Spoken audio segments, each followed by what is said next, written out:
Hey everybody, welcome in to the back room. I don't remember what episode we're on. Is this 12? 12. 12. Number I 12. didn't remember. We're almost a teenager. Yeah. That's John, creepy. Rocky, Sorry. Scott, and Tyler sitting in with us as well. And, we've been thinking about some cool things we could do. And I guess it was a couple weeks ago. I guess it was when Lance was gone. I don't remember. But Jim brought up the idea of like a bucket list sporting event on the show of, the Masters, the Super Bowl, stuff like that. That we would want to, go to. And I think it may have been off the Monaco Grand Prix was going on at the time with like all those yachts and everything. We showed that picture. And, so it was like, what are some events we'd love to go to? Well, that kind of got us thinking, what are just general bucket lists, things that we have? And I'm sure some sports stuff may be involved in there as well. But, we each did 5 bucket list items, like those things we really, really want to do. I don't know if y'all have had a personal bucket list and you've done some stuff already on it. Like I mentioned, Nope. One of mine was I want to go to a heavyweight title fight, something like you have to go to Vegas or New York or something to see, but Deontay Wilder made that like so accessible to people in the state of Alabama randomly. So like that was one I got to mark off. But anyway, should I go first? Let's just go snake. We'll snake it. Yeah, we'll snake it. All right, so my number one on my bucket list is something. It's a culture I'm so fascinated by. Furry convention. And not a furry convention. It does fascinate me though. But I'm so fascinated by. I've always wanted to go. I've traveled the world to a bunch of different countries, but never made my way to Japan, and I really want to go to Japan. Okay. I love everything about Japanese culture. Obviously, it's very technologically advanced. Is where we get a lot of our tech from. Is over in South Korea too, China and Japan, but a lot of it comes from Japan, especially from the video game realm. I want nothing more than to go watch like a legit sumo wrestling match in Japan. I feel like I have so much stuff I want to do over there. I'd have to go for 2 or 3 weeks to get it all done. But to be such a small country to have such a big impact, to be so small. You're right. It really is so small. I mean, even think about, in the grand scheme of history. I mean, you think of Pearl Harbor. When you think of countries now, powerful countries, it's like the U.S., Russia, stuff like that. All these really, China, these really big countries. And you're right, even Japan, it is so tiny. But would not bring up Pearl Harbor when you go. No, but it is a country that in the grand scheme of things you do think of, either positive or negative. I kind of think the same thing about Germany, though. I've been to Germany, but I kind of think the same thing. It's overall such a small, kind of just random country if you don't think about the historical impact that Germany's had over the years. But Japan. They've tried to expand, but it's just we'll see. They tried. But I've been to Germany. I've been to China. I've been to all these different places. But Japan, I've just missed out on. So that's the one I really want to go to. Going off of yours and completely out of order, I had visiting Japan as number one on my list too. There you go. Road trip. There you go. There you go. Was it this for the same reasons? Yeah, pretty much for the same reasons. All the video game and just sort of nerd culture stuff is there. You've got the Akihabara district, Shinjuku, Shibuya, and everybody knows about What you Shinjuku. said. Shinjuku and Kabuki, I know that. Well, that's the other thing. They're old culture too. It's so fascinating versus their new culture. Their new culture, I feel like, is more advanced than ours. Their old culture is older than ours. But there's just so much in between. And they didn't get stuck in the mud. No, it's so fascinating to see in all these different places. yeah, it's definitely two polar opposites. You've got super traditional temples and oni masks, kabuki masks, all that sort of deal with yokai folklore, and then super modern culture of it just being giant robot toys and everything like that. Well, mine's not going to be as impressive, but my number one thing is I would love, now most of these things I said we're going to try to do are attainable things that you think you can actually do. The ones not to time travel. Mine was to see a blue whale. I've always wanted to see a blue whale, the biggest living creature in the history of Earth. They're supposed to be just so massive. They're hard. I know it's attainable. I guess they do it off the coast of San Francisco. I think you can get some, but you have to get way out there. They don't know exactly when they appear. They're just to be the biggest mammal on Earth. We don't know much about them, but I think it would be awe-inspiring to see a blue whale where their blowholes the size of bigger than a baby. Their heart's the size of a VW Beetle. Just the amount of scat they produce. Just imagine that, just that dumping into the ocean. That's one reason I don't eat fish, because it's just massive amounts of tons and tons of scat. So that would be mine first one would be to see a blue whale. You want me to cover that with some video? If you could, like, with a little. I see why you want to visualize it. Yeah. Yep. Scott? So Japan was not on mine. Sorry, guys. I had no idea what Kabuki half Festival. of the things that The Shinju that Tyler just mentioned were. One of the places that I do really want to go to, Australia / New Zealand. There's so much cool stuff in there. A good friend of mine just went there and shot all this drone stuff there. It just looks absolutely incredible. I'd love to go scuba diving off, Great Barrier Reef, something Have you like been that. before? I have not. Okay. So that would be a two-parter. yeah, kind of / kind of deal. That would be awesome. Yeah. Right. All right, we start go back to me. Or? Yeah, we can go back to you. Okay. Since I guess I kind of wasted one of Tyler's with mine. So my other one, I guess I have a lot of traveling ones in here, but my other one would be to visit every continent, because the Japan thing doesn't happen because I've been to South Korea and China, so I've been to Asia, but I do want to visit every continent, and the one I feel like would be hard would be Antarctica, but surprisingly enough, I got a thing in the mail a couple weeks ago from the Alabama Alumni Association. They schedule different trips, and there's actually a Traveling with the Tide trip to Antarctica that you could take. It's a cruise that starts in Argentina and goes down to Antarctica, and I'm like, hell, if there's Traveling with the Tide is they're the Alumni Associations go to football games and stuff like that. There's a thing I'm going to the South Florida game. You can go to Tampa and tailgate with them and stuff like that. And they're like, hey, let's go to Antarctica. There's no reason for Alabama football to be in Antarctica, but there's a whole thing to make that happen. So if that can happen, surely there's an accessible way to get to Antarctica, just to drive by it on a cruise ship or something like that. There's a fantastic documentary. It was on Netflix. I don't know if it's there anymore, but it's called Antarctica: Year on the Ice. If you ever want to see it, it's where people get to work in a station, but you have to agree that once that helicopter or that plane drops you off, because of the weather gets so bad, you're here for a year. If somebody in your family dies, if something happens, we cannot pick you up. You are here for literally a year. No medical emergencies. You're stuck here. You're going to die here.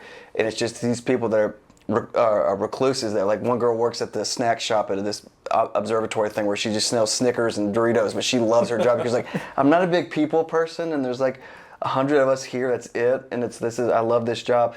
But they said one of the creepiest things is you go outside and there's just vast amounts of ice and everything, but there is no wildlife. You hear nothing. You don't hear birds. You don't hear anything. It's just wind. So I think it's intimidating, because the most intimidating scene is if you change your mind or whatever, once you see that plane leave and you're like, all right, that's it. Guys, this is for a year. I'm all in. It's oh crap, I left my phone. I gotta go back. But that's amazing. Antarctica, that is amazing to me, but it is so daunting and scary to me at the same time. That's why I just kind of want to do a side swipe on a cruise ship and say I've been there. If there's there has to be some kind of port or something that look, I'm gonna get off, really dip my toe in the water. But I need to do Africa. I'd probably want to go South Africa, maybe Egypt. I need to do South America. I've been to Panama, which is right at the edge of technically what is North and South America. Yeah. I think Colombia is South, Panama's North, and Central America. And I've been to Europe. I've been to Germany, England. So I've done 3. I need to do 4. Australia would be Australia. I'd want to go to Sydney or something like that. But I have 3 or 4 down, or 3 of 7 down, 4 to go. I want to try to go to every continent. My travel one would be, I guess most of these are travel, would be I'd love to see Alaska, and I'd love to see, since I was a kid, I'd love to see the Aurora Borealis. It may not be okay, well, that's fun. Let's go back into the car or go back into the cabin. But just how beautiful that seems to be at night. Because I remember seeing that as in middle school. I would love to see it. So ever since then, I've always wanted to see the Northern Lights. I'm guessing I could do a twofer for mine for the blue whale in Alaska. Just go to Alaska. But you have to have that thing called money and travel. I don't want to fly. I don't like to fly. But the Northern Lights is my second one. Scott, what's your second? Second one, if we're sticking with the travel theme here, so we just went to Europe, and my wife had always wanted to go to Paris, ever since she was a little girl. That part of our trip was lacking a little bit, and we were with a big tour group, and there's all these protests, and their trash workers are all on strike in Paris, so Paris is full of garbage entire time we were there. So going back, taking her back to Paris and doing it our own kind of way without the scripted part of the tour would be pretty cool.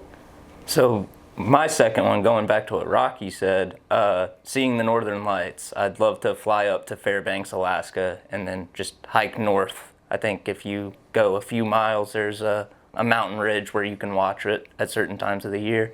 Well, I went to Alaska my senior trip. I went to Alaska on a cruise. It was like a 2-week thing. We flew into Anchorage. We had to drive up. I don't remember where exactly we went, but we drove to like the northern part of Alaska and then like cruise like around the I did not get to see the Northern Lights. The most fun thing was teeing off at midnight though at a golf course, and it was bright daylight. I was gonna say, were you during the time where the summer was just all in the day? summer. But Alaska's really cool to go to, and like you are in the middle of nowhere. Like when you're taking this bus up, and there's like this one little, one horse town that's got 10 people that live there, and I mean it's fascinating to see all that. But the one thing I didn't get to do was Northern Lights or see a blue whale. I didn't see a blue whale either. Did you get to go to Kodiak Island? No, so like I can't remember the names of the cities we went to. This was 20 years ago, but like only thing I remember is we flew into Anchorage. We drove up and we had stops along the way, but we didn't hardly get to stop places because of weather. It was like really stormy, and so the boats were like rocking back and forth. That would scare the shit out of me. Because the tough thing is like you're at a pool table, and if I'd had a smartphone, I could have filmed it. Then the pool table and like the balls were rolling all over the place and everything. So it was kind of rough. I can't even remember half the places we stopped, but it was cool to like on a cruise ship see the like glaciers as you're driving by it, as opposed to like Caribbean cruise where it's totally different, and then it being daylight literally the entire time that you're there. So there's like the sun would kind of like instead of the sun going down, the sun just kind of dip a little bit and come right back up. People have to put like tinfoil in their windows because it never gets dark. Yeah. We're on number 3 for old John. Number 3. All right, I forgot to pull this back up. I'm just going to go ahead with my last travel one while we're on travel. And I want to visit every Big 4 sports professional stadium, which is, by my count, 109, because there's a lot of shared in basketball and hockey, obviously. And football. But by my count, I've seen at least 52 of them in person. I've actually been to an event at 27 of them, but there's 109 total, so I got a lot of catching up to do. My God. There's a lot of cities I've been to. Like I've just been to. I just haven't gone to a sporting event there. But and like ones around here, like I've never been to a Falcons game, but I've been to Mercedes-Benz Stadium multiple times for Alabama game or Taylor Swift concert, like stuff like that. But and some of them I want to count. Like I'm counting like the Yankees. Like I went to old Yankee Stadium, but I haven't been to new Yankee Stadium. So like I would have probably counted the Georgia Dome, even though I've been to Mercedes-Benz Stadium too. But I got a long way to go on those. Well, you're way more than I have. I've probably been to 5 stadiums in my life. Same here. Yeah. I've been to Fenway. I saw a Pearl Jam concert there. I've been to one Red Sox game. I was like in 4th grade. I sang the national anthem at one Red Sox game, so I can mark. He was a one-upper. Sang the national anthem. I sang the national anthem, yeah. Okay, well, Can we do a nap break there? You got the video of that? Can I I bet you do. I do have a DVD of it. Oh, can we please? It's somewhere in my parents' house. It was on a church choir trip, and we sang the national anthem before a Red Sox Angels game. My last travel one is, since I was a kid and the book fair came, I always got stuff on mummies, so I'd love to see the pyramids of Giza. I'm not going to be really good with the cuisine, although I did see because a friend of mine, Michelle, she always wanted to go to, and we were always like, we're going to go, because she would always travel. She'd go to Iceland by herself for like a week, which is the balls on her.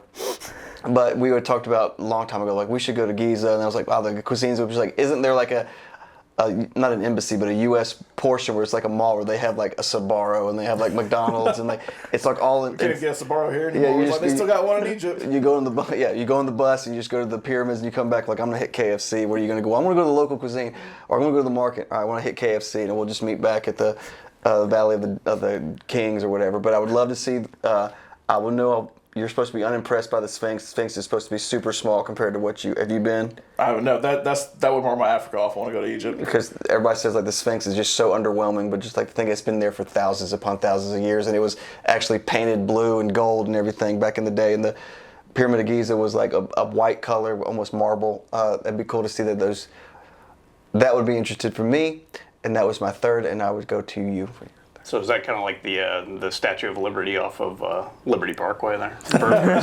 Very, very similar. I didn't know that's not that impressive. New York City is not that great. It's more green than I thought. So I'll play off of Lunsford Stadium thing. I got to scratch off my my White Sox visit last fall. And this is probably the first time anybody will mention this one on any bucket list ever, but I really want to go to a Vanderbilt football game. The reason for that is... See how un-Vanderbilt it is? Well, yeah, that. And so I covered, in my time in TV, I covered games at all 13 other SEC stadiums.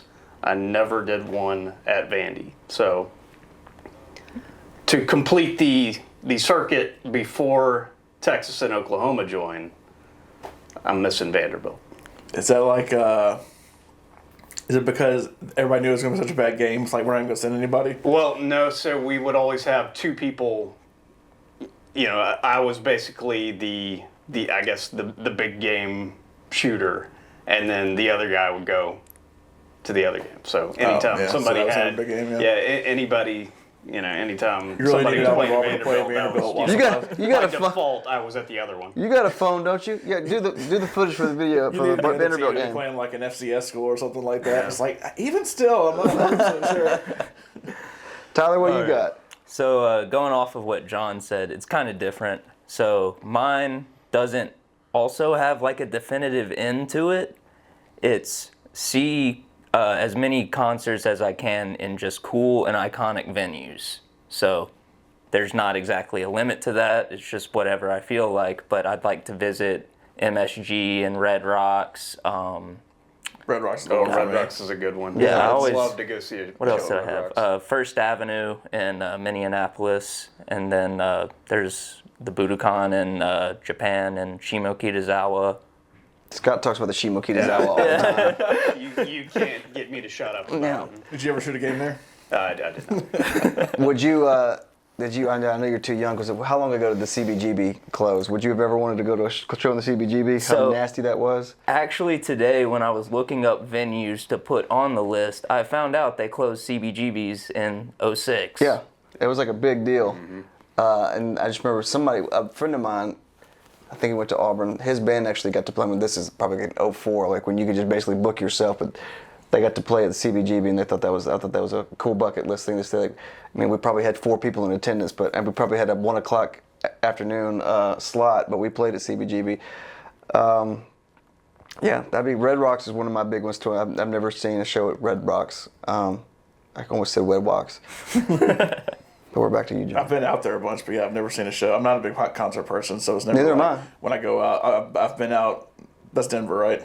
Or Colorado? Yeah, Colorado. Like I've been to Colorado so many times, and it's never like I'm gonna go to a concert. Let's go to Red Rocks. Yeah. But I would have to like specifically go out there just for that. But I wouldn't mind making a trip out there just for that.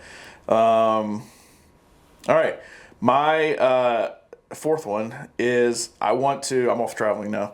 I've had a lot of traveling ones. I want to write a book or a play or a movie that's actually published or actually is like produced or something like that. Like a published book, a play that's actually performed somewhere, or like a movie that's actually shot. It could be a short film like, my wife Like does. the one we're shooting now? Yeah, like the one we're shooting now. Like, my wife has done short films a bunch. Like, I just would just like to do one where I've written it and it's like completely my thing.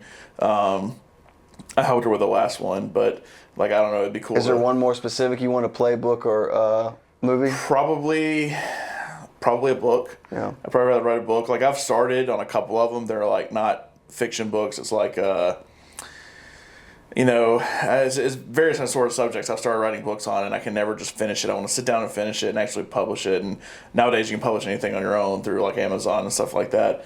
But I want to actually like do it and actually like see my book like on a shelf or something like that somewhere in a library somewhere or something like that. That it's like there's my name and that's something that I've done. Or if it ends up being like a play or a movie, like my name's on the marquee, like it's something I've done, or it's on a poster, like something that I've done. Yeah, that'd be pretty awesome. I remember, like we had Suttles on the show a while back, talking about just, seeing that book on the shelf. Well, that first box arrives when George McFly gets the first shipment of his books. Just to see, like, that's one I always think of. It's just like, it's actually happened. I got my first shipment of my book. Mine, fourth. Are we on fourth? Yes. Yeah. The fourth one for me is one of my bucket lists I got to achieve this past winter or whatever with the tour with Blackjack, I never thought I'd be touring on the Fleetwood Mac show, but to be able to on a tour bus and go for, we were gone 28 days, 25 shows in 28 days, and you wake up in a new city every morning. You don't really get to go anywhere except for the walking distance between the venue and wherever you want to go eat or anything like that. But that was super cool to do that. And the next item would have been, I would love to be, I'm not asking for a stadium or whatever. It'd be cool to have like a 800 seats, a sold out show where you can see the actual audience singing your original material with you. That would be, that's probably been a dream of mine since I was, I'm not saying like I want to fill Madison Square Garden with people, like I don't think that's ever going to be attainable. And especially the way I'm writing now, I haven't written anything in a long, long time, but just to be playing and singing and you can see people in the audience mouthing the words that you've written to a song would be just a ton of chills down your spine. So that would be my number 4. 4 for me is something I'm approaching too quickly here. I want to see my daughters graduate college. Yeah. They're 16 and 12 now, so we're talking just a few years now from now. But that would that and just for them to be self-sufficient, successful. I'm looking forward to that. So my 4th one is getting to see a World Cup. Doesn't have to be a World Cup final. 2026 is your chance. Yep, it's going to be here. Ideally, I'm sitting in the stands watching the final, watching U.S. win, scoring off a winning goal from Brandon Cervania, but that's probably not going to happen. No, so probably not. I'll just take any game. As long as I'm there watching a World Cup game, I don't Hey, mind. we can. The finals are at SoFi, I think. Roadshow. Lance can knock his. Actually, go into SoFi Stadium. I can mark that stadium off my list. Tyler I hope it's not raining since you can actually. Tyler can mark the World Cup final off his list, and so we got to take a roadshow in 2026 to California for that. All right, we're in the last one. Yep, we are. All right, my last one. Another one I'm about to mark off is go play the World Series of Poker. That's one I wanted to do. I'm marking that off this weekend. So I had to come up with a new one. One thing that I would really want to do, or really like to do, this is kind of a pipe dream kind of thing, but it's a realistic thing that people do all the time. But I want to open a restaurant or bar of my own. Like, what's the cuisine or the theme? The theme of it would be like a much better version of like an 80s arcade, like kind of neon inspired kind of restaurant bar thing. Like, I'm all about that vibe. The band I like the most, the Midnight, they're all about that vibe. Like, there's a place here, without naming names, that advertises themselves as an arcade bar, and I've been nothing but disappointed every time I've been in there. Not only by the bar part, but the arcade part. And I feel like I get why arcades don't really exist anymore, because you can just stay home and play as good a games as anything. But like, bring people out to something that they want to come to, but then have like a legitimate arcade there and like a whole vibe that's really cool. Like, you go to Dave & Buster's because there's so much stuff to do. You're not going because it's like great cuisine or anything like that. Like, it's more of like really the only kind of arcades you have nowadays. But like, you know, the vibe of like what Tilt used to be at the mall, like that kind of vibe, kind of like what you've seen in like Stranger Things and stuff like that. Like, if that existed with something, another reason for people to come, I feel like it could be successful. But every arcade thing I see now, if it's not just like a full-blown like crazy arcade, then they're all really bad. And it's not just like you have like 3 games in the corner, like you have Mortal Kombat and you have some, you know, old Daytona racing game, and that's it. It's like a legit arcade with like the games you want to play, maintained well. Like, I went to a place in Chattanooga that was a pinball museum. They call it a pinball museum, especially there's a bunch of pinball machines. But like, they had stuff, and they kind of told a story from like these really old school pinball machines that you're like, how's this thing even still standing?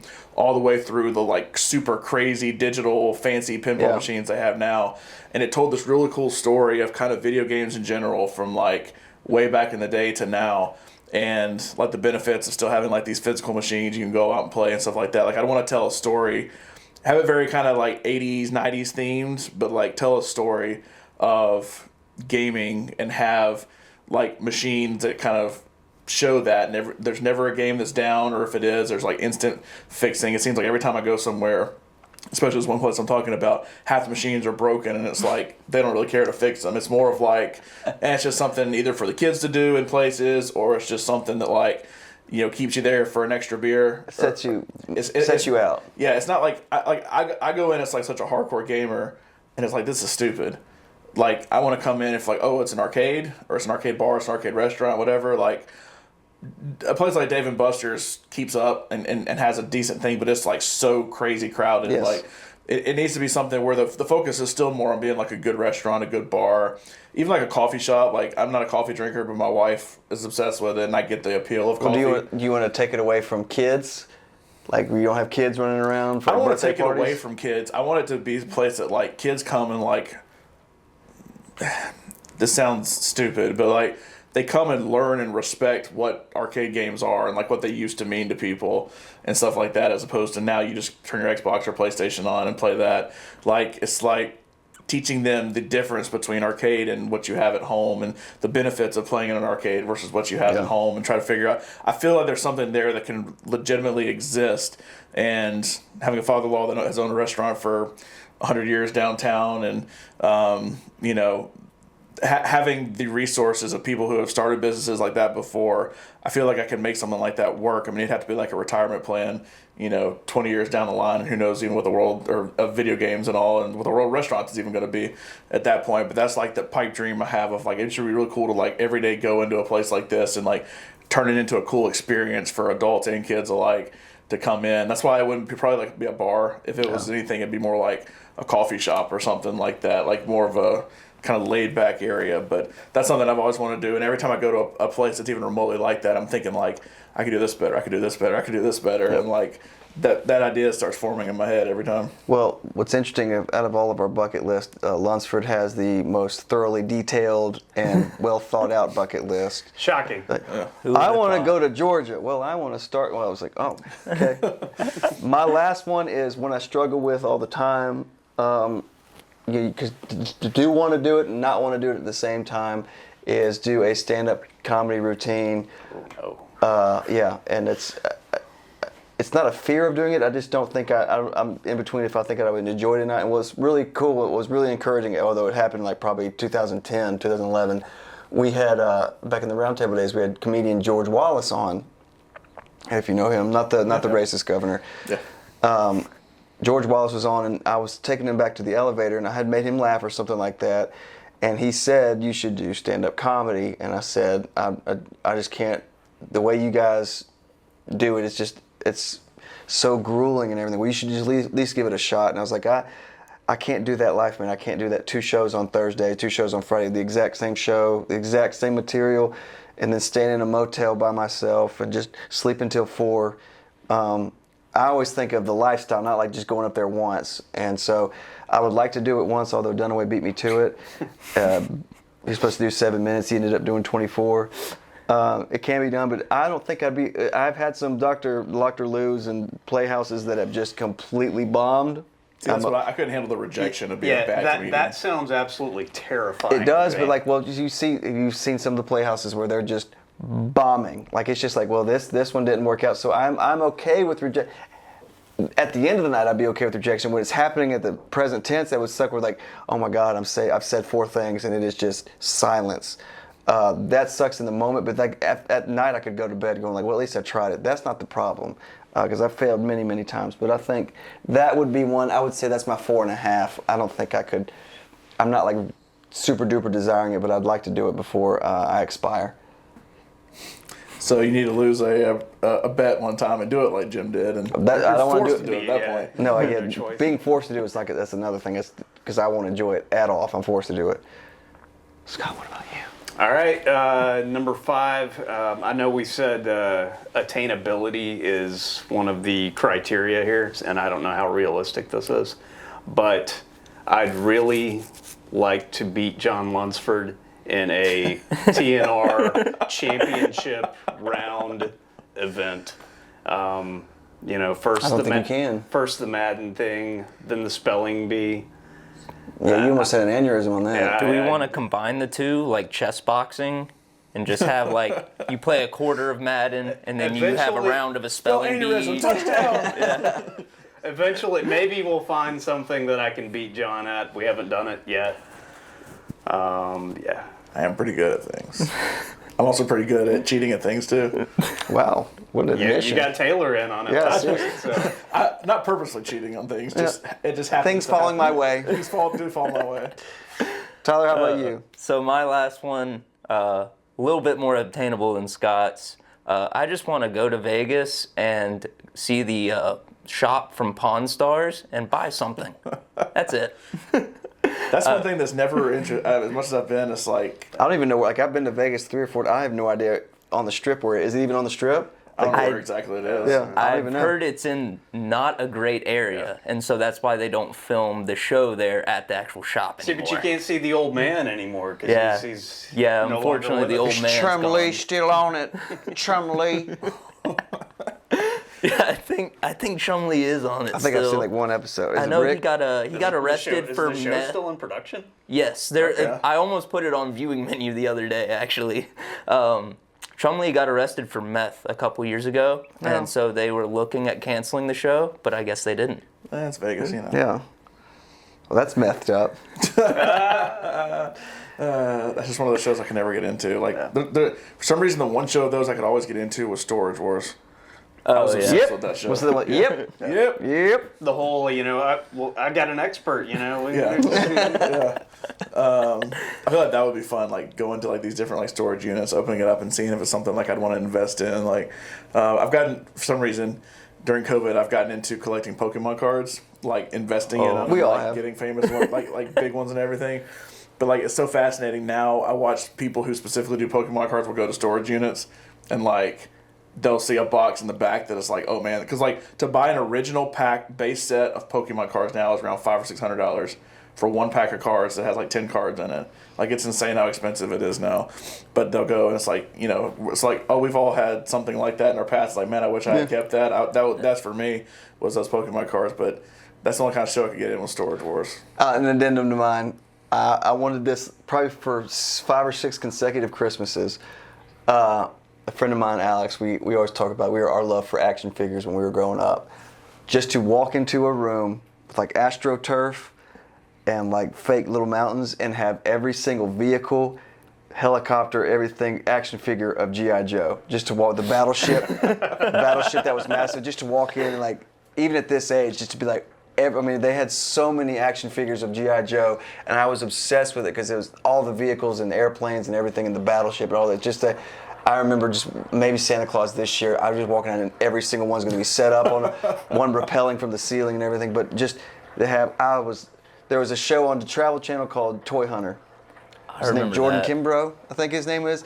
He would just go to people's houses and they're like, well, we collected all these Thundercats. And I'd be like, oh, just to see that kind of stuff. That'd be awesome. Just to go to people's houses and see all these old action figures from the 80s, because the 80s was the best about action figures, Mask and all that stuff. So I've also thought because I thought about this with like my old Pokemon cards, like old action figures, something like that. Like if you were to go through like your parents' house or your house or something like that, I've always wondered, what's the most somebody would pay for something in your house? Like, not what's the most valuable thing you have, not what's the most expensive thing you have, but is there some, like, hidden gem you're not even thinking about that there's a person out there who will willing to pay $1 million for this certain action figure you may, or your parent, maybe left in your parents' house. Like, if I just said somebody can go through my house and what's the thing that somebody will pay me the most for, I'm just curious, like, what that could be, because I feel like it would be something nobody's ever thinking about. I don't know why I randomly had that thought the other day, it does go to the thing of, like, action figures. Like, if you did have that one G.I. Joe that was super rare and you didn't think anything of it, your parents didn't think anything of it, you haven't even paid attention now to see maybe that it's worth a lot of money. Darren Ravel's always putting out like all these weird like things that people are getting graded by like PSA and all these grading agencies, and they're selling for like hundreds of thousands of dollars, millions of dollars. Who the hell wants that kind of stuff? Somebody out there does. What's in your house that somebody out there would potentially want? that's true. It's just a Something we random could bring on. We could bring our item here. Do you have any action figures or toys that you here from your childhood? I have the Rancor from Return of the Jedi. Oh wow! He's unwrapped. He's unwrapped. So I was big into sports cards, so I've got a bunch of them. God knows We need to do a of show them and worth tell. anything? The next one we need to do a show and tell. Yeah, I did find some old sports cards at my parents' house. I found like 4 or 5. I was like, these are going to be worth a ton of money. And I went and looked at it. It was like 25 cents. Yeah. Like, okay, never mind. Yeah, because that market Yeah. bottomed out. Yeah, and it's all. came It's all. The back. thing is, the problem is I've seen this with Pokemon too. They print so much now that like, number one, that's what people want, and number two, there's so much now of what people want that like there is like the occasional 1 or 2 that are worth like crazy money, but then for the most part, all the rest kind of gets lost in the shuffle. Like I had so many, like I had a Michael Strahan rookie card. And I'm like, this has to be worth a ton of money. Like one of the best defensive. The guy from Good Morning America. The guy from Good Morning He played America, football. Who not only was a really good football, Hall of Fame football player, but has continued to have a huge career, and it was worth like $1. And I was like, Wow. okay, well, never mind. That's not worth anything. And it's like they'll make $1 million. Like I got a Mac Jones rookie card now that's PSA 10 graded, which is the highest grade you could possibly give, like gem mint condition, and it's worth like $20. And I'm like, not that he's a huge player, but I'm like, it's a rookie card that's graded so high. But the problem is, they do so many of his cards, and you have to get the one that has like the blue filter on it instead of the green filter on it. That it's like, I just wanted a Mac Jones rookie card because I'm an Alabama guy, and he's now playing in the NFL, and I have his card, and it's graded high. I used to love the error cards, the cards that something was screwed up on the card, and that would make it a little more rare and valuable. Like I got a bunch of Jalen Waddle cards randomly, and like they're cool. And like I don't know if Brown would want one. Like I have one really cool one. I don't know if he would want it or not. I was like, No. I was like, what am I supposed to do? Like these cards are Not all 5 really years old. cool, but it doesn't have that one little thing on it that He's makes really it rare. changed. Yeah. Like it's a silver stamp instead of a gold stamp for the logo at the top, and it's like that's what makes it rare. And it's like, well, hell, I mean, I don't care to have $1 million Jalen Waddle random rookie cards. I mean, That's how they get you. that is how they get you. Anyway, we got kind of off on a tangent there about my Pokemon cards, but is that it? Are we done? Yeah, I think so. We've been going a while. I have. This might be the longest episode ever.